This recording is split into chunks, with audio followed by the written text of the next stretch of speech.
আসসালামু আলাইকুম রহমতুল্লাহি ওবরকাতু। আমরা কমন যে ভুলটা করে থাকি, প্রতিনিয়তই করে থাকি, যে ভুলটা জুমার দিন সালাত আদায় করার জন্য বের হই। আমরা সবাই ভালো কাজের জন্য বের হই।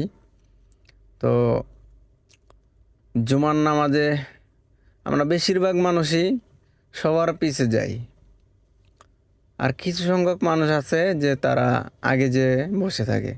তো আমরা পিছে যারা যাই জুমার নামাজের জন্য, এবং মসজিদে গিয়ে তারা পিছে গিয়ে আগে বসার চেষ্টা করি। পিছে থেকে সবার কাঁধের উপর, মাথার উপর দিয়ে ডেঙ্গে ডেঙ্গে পরে যে আমরা সামনে গিয়ে বসি। আমরা এই ভুলটা যেন কখনোই না করি। আমরা এই ভুল থেকে শুধরানোর চেষ্টা করি সবাই। আসসালামু আলাইকুম রহমতুল্লাহি ওয়া বারাকাতুহু।